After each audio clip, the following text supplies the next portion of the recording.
être sympa. Ouais, Bon, allez, Bezrat Hashem, voilà, c'est le midi et demi, voilà, Baruch Hashem, on a des journées compliquées, donc le cours, on est là, Baruch Hashem, donc avec toute l'équipe de l'association, le mot du jour c'est quoi? Allez-y, on est en direct, vous choisissez le mot. C'est finalement, on a décidé de ne pas faire Israël finalement. Voilà, on va les pas. bandes. Ah oui, bien sûr, On va partir sur le mot l'autre, clé. il fait sa pub, vas-y, non mais on va régler ça après, d'accord? Alors après il y a quoi? Alors? Clé. Clé? Ouais, une clé. Clé, très bien. Alors le mot c'est clé, on va faire un petit cours de 5 minutes sur le mot clé. Bezrat Hashem. Mais montre-leur parce qu'on a Attends. trouvé la clé derrière en fait. Ah ouais, c'est à cause de ça, Ah ouais, les clés de la Parnassa et tout. Alors on va pas parler des clés de la Parnassa parce que c'est un peu facile. D'accord. Alors Bezrat Hashem, des mots-clés, référencement web créatif qui s'occupe du site de l'association. Tu passes comme ça. Voilà, Bezrat Hashem, je sais pas s'ils doivent aller voir le site de l'association pour l'instant ou pas. Hein. Bon alors maintenant, Bezrat Hashem, on y va avec l'aide de Dieu. En direct des locaux de l'association, avec l'aide de Dieu, à Natania. Le mot du jour, c'est clé. Alors là, il faut partager un maximum, parce que le cours, il va être énorme, je vous dis tout de suite. Ok, la semaine dernière, c'était la paracha Korah. Dans la paracha Korah, on voit en réalité que Korah, lui, il est sorti dans un grand débat contre Moshe Rabbeinu. On le connaît tous, le débat, ils ont mis un talit katan, un grand talit, koulot techelet, les fils, le vêtement. Le débat avec Moshe Rabbeinu, on le connaît, on va pas parler de ça. Et on voit que Korah, en réalité, c'est un homme qui était très riche. Pourtant, on peut se poser une question. Les Bnei Israël sortent d'Égypte, comment lui, il a pu s'enrichir plus que les autres? Hein? Il était plus riche que tout le monde, Korah. C'était l'homme le plus riche parmi le clan d'Israël. À un tel point que c'est rapporté dans la Masechet Psachim, Daf Kuf Yutet. Écoutez bien ça. D'accord, regarde pas le cours en direct ici, attends. Daf Kuf Yutet, qu'est-ce que c'est marqué là-bas? C'est marqué qu'on avait besoin de dire que je dise pas de bêtises. On avait besoin de 300 mules. 300 mules pour porter les clés de Korah. Maintenant, je vous explique. Hein. Les clés des petits coffres qu'avait Korah, où il rangeait toute sa richesse, d'accord? Il fallait 300 mules pour pouvoir porter toutes les clés. Les clés n'étaient pas énormes. Hein. C'est des petites clés comme on a nous aujourd'hui. Combien ça pèse une clé? Rien. Imaginez le nombre de clés que ça représente. 300 mules le type il avait pour porter ses clés.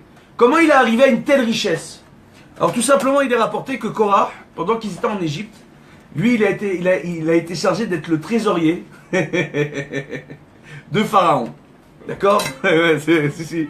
Et pendant qu'il faisait la comptabilité à Pharaon, il gérait les budgets d'État, il s'est rendu compte en réalité, il est retombé sur les richesses que Yosef Hatzadik avait acquis, et que Pharaon, à la mort de Yosef, au lieu de les transmettre à Ephraim, Ménaché, les héritiers de Yosef, et aux tribus, il les a pris pour lui-même. Le problème qu'il y a, c'est que Pharaon a saisi ça, et que Yosef, alors chez nos amis dans le monde entier, on dit que c'était le premier ministre. En réalité, il faut savoir que Pharaon se disait fils du Nil, donc demi-dieu, ou Dieu, d'accord, en réalité, donc c'était une idole, le Pharaon. Et en réalité, il avait nommé roi d'Égypte Yosef. Yosef, c'était lui le roi d'Égypte. Donc le Pharaon, dieu d'Égypte, entre guillemets, d'accord, fils du Nil et du dieu soleil, ok, le Ra, vous connaissez Ra, le dieu soleil en Égypte. Bon alors bref, en réalité qu'est-ce qui se passe? Pharaon, justement, avait décidé de reprendre toute cette fortune. Qu'est-ce qu'il fait Korah? Il dit attends, c'est à Yosef Hatzadik, il récupère toute la fortune. Et c'était une fortune phénoménale qu'il a mis de côté, d'accord? Et en plus, après la Maca trop chère, la plaie des ténèbres, il a pris encore d'autres richesses. Donc il est sorti de là extrêmement riche. Et pourtant, qu'est-ce qu'on voit? Qu'est-ce qui lui manquait à Korah? Écoutez bien. Des fois, tu peux avoir les clés de toutes les portes dans ta vie. Tu peux être un homme riche et réussir dans tout. Mais tu peux avoir une grosse maladie. C'est comment on appelle ça? La maladie du kavod. Tu as besoin du respect. Qu'est-ce qu'il a eu, Korah? Il a eu un gros problème. Il avait besoin de respect, il avait besoin d'être respecté. Il ne supportait pas que lorsqu'on parlait de Moshe et Aaron, ses petits cousins, d'accord, que eux on dise que c'était les leaders du clan d'Israël, alors que lui c'était un homme saint, il portait l'arche sainte.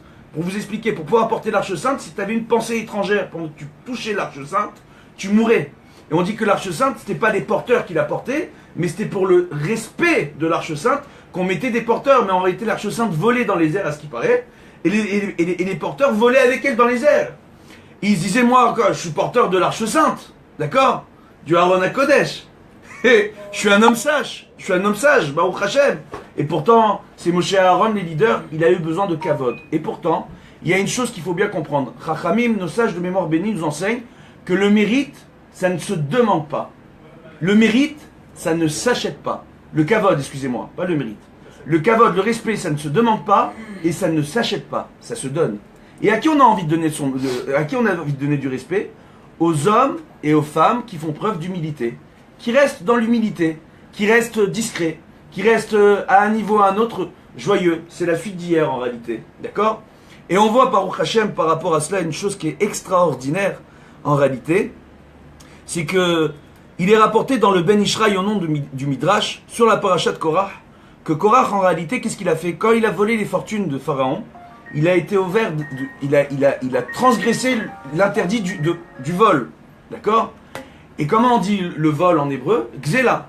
Xéla, si je prends les lettres de Xéla, chacune des lettres, et je vois les lettres qui sont juste avant, donc le Gimel juste avant, c'est le Bet et ainsi de suite, j'obtiens l'anagramme de quoi? Du Kavod. Et si je vois les lettres qui sont juste après, donc après le Gimel de Xéla par exemple, le Dalet et ainsi de suite, j'obtiens l'anagramme de Moudar. Ce qui veut dire, avant la Xéla, il y a le respect. Quelqu'un, pourquoi il veut voler? Pour avoir le respect. Aujourd'hui, les gens, pourquoi ils veulent travailler? Et parfois, ils font des boulots pas très honnêtes pour avoir de l'argent. Parce que qu'est-ce qu'on respecte aujourd'hui? La personne qui a une belle maison, qui habite dans un beau quartier, qui a une belle voiture. Et pour ça, ils sont prêts à tout. Ils sont prêts à voler, ils sont prêts à mentir, ils sont prêts à s'entretuer dans certaines familles. Malheureusement, lo allez-nous. Et on voit... Allez, ça va, c'est bon. Lo allez-nous, arrêtez vos trucs là. Maintenant, Baruch Hashem, maintenant, qu'est-ce qu'on voit avec l'aide de Dieu? On voit tout simplement que finalement, lorsque tu voles pour avoir le respect, tu finiras aux yeux de Dieu par être repoussé par Dieu. Tu seras mouda. D'accord? Donc, kavod, les lettres d'avant, les lettres d'après, c'est xéla, et les lettres qui sont encore après, c'est mouda. Tu seras repoussé par Dieu. Tu n'auras pas de bénédiction dans ta vie. En réalité, qu'est-ce qu'il faut comprendre? Pour avoir les clés de la parnassa, moi très souvent j'ai des gens qui viennent me voir. Récemment, j'ai eu un monsieur qui est venu me voir, il me dit Kvod Arav, et c'est pas le premier qui me fait le coup. Kvod Arav, j'ai des problèmes de parnassa, qu'est-ce qu'on peut faire? Est-ce qu'il y a un tikkun à faire? Est-ce qu'il y a des prières à faire? Est-ce que je fais vérifier mes mezuzot? Etc. etc. Donc après avoir vérifié tout simplement avec lui son activité, avant de vérifier les mezuzot, etc. et sa façon de gérer son affaire, je me suis rendu compte que c'était un monsieur qui s'amusait à commander certains produits à certains fournisseurs. Et lorsqu'il n'arrivait pas à vendre le produit comme il voulait, il se dit bah le fournisseur, je le paye pas, ou le fournisseur, je laisse la marchandise sur les bras, d'accord? Il va se débrouiller, il va vendre à quelqu'un d'autre. Mais il ne se rendait pas compte qu'à Alpi Alacha, en agissant ainsi, il était en train de voler ses fournisseurs. Il se crée des créanciers sur sa tête. Une personne qui gère comme ça un business ne peut pas avoir de bracha pour la parnassa tant qu'il ne rembourse pas ses dettes. Donc notre façon de gérer notre vie et de gagner notre vie, d'accord, pour avoir les clés de la parnassa, oui, on l'a fait quand même, on ne peut pas l'éviter. En réalité, qu'est-ce qu'on voit? Il faut à tout prix éviter la xéla. Parfois, la xéla, on se dit, bon, c'est voler, c'est mentir. Non, des fois, c'est commander un produit, essaye d'imaginer, toi. Tu te dis, attends, j'ai la vente d'un ordinateur, d'accord? Je vais chez les fournisseurs, je lui commande l'ordinateur. Finalement, je ne sais pas ce qui se passe avec le client, d'accord? J'ai vendu l'ordinateur au client. Le fournisseur, il doit me fournir l'ordinateur. Et je ne sais pas pourquoi, moi, je suis parti et j'ai déjà commandé l'ordinateur en question. Et quelqu'un de la société est parti acheter le même ordinateur ailleurs. Qu'est-ce que je dis au premier fournisseur à qui j'ai commandé l'ordinateur? C'est quoi? Je te paye pas, tu vas te débrouiller, tu vas vendre ton ordinateur à quelqu'un d'autre. Maintenant, admettons que l'ordinateur, c'est un modèle très particulier. Par exemple, ici en Israël, il y a des modèles d'ordinateurs pour ceux qui font du montage vidéo. Des fois, ils vont chez Apple. Il y a des ordinateurs qui peuvent commander, ça peut coûter très très cher. On ne va pas le revendre facilement. Et admettons, le fournisseur, il a ramené cet ordinateur ici. Il se fait quoi avec cet ordinateur jusqu'à qu'il ait la commande? C'est un véritable problème. Il faut faire attention à ce genre de tout petits détails qui peut bloquer la parnassa, d'accord? Et faire attention à tout ce genre de tout petits détails pour lesquels parfois, par volonté du respect, on peut arriver à voler et se retrouver repoussé aux yeux de Dieu et que Dieu nous bloque notre parnassa. Parce que c'est ça le message. C'est que quand une personne est repoussée dans le khatser, du khatser d'Akadosh Baruch Hu, de la cour de Dieu lui-même, dans un premier temps, Akadosh Baruch Hu lui envoie des messages. Et le premier message qu'il lui envoie, c'est des petits soucis de parnassa. Donc des fois, quand on a des problèmes de parnassa, on a des besoins, on a du mal à gagner sa vie, c'est un petit message qu'on est en train de nous envoyer. Et la première chose sur laquelle on doit se remettre en question, vérifier si on n'a pas des dettes. Et si on a des dettes, les rembourser en priorité. Hier, j'ai un jeune homme qui est venu me voir, il me dit Kvod Arav, j'ai 40 000 shekels de dettes. Donc à peu près, plus ou moins, un petit peu, plus ou moins 10 000 euros. D'accord? Hein? C'est pas toi. Toi t'as plus. Alors maintenant, qu'est-ce qu'on voit par rapport à ça? Fallait taire. Alors maintenant, qu'est-ce qu'on voit justement? Il me dit, j'ai 40 000 shekels de dette. Est-ce que je continue à donner mon maaser? Que dit la halakha? Je lui dis, écoute, tu as toujours l'obligation de donner la tzedaka, mais tu n'es pas obligé de donner 10% de ton maaser. Tu dois une partie de ton argent. Admettons, on va donner un exemple. Il a gagné 10 000 shekels, il n'a pas l'obligation de donner 1000 shekels. Je lui dis, donne 200, 300 shekels à la tzedaka. Et les 700 shekels de différence, tu les prends, tu les utilises pour rembourser des dettes quand il s'agit de dettes face à des particuliers. Pas un prêt bancaire à la consommation, un prêt mashkanta ou des choses comme ça. D'accord? On parle de prêts vis-à-vis de particuliers. Bezrat Hashem, la priorité c'est de rembourser ces prêts-là. D'accord? Ces prêts, ces dettes, etc. Bezrat Hashem, qu'on ait tous le mérite de rembourser toutes nos dettes. Amen. Bezrat Hashem. D'accord? D'avoir la parnassa avec l'aide de Dieu. De ne jamais tomber dans le piège du respect. Parce que le respect peut nous mener au vol. Et le vol peut, chas v'shalom, nous mener à des catastrophes aux yeux de l'Éternel. Bezrat Hashem, et réussir dans toutes nos entreprises. Bonne journée à tous. À bientôt.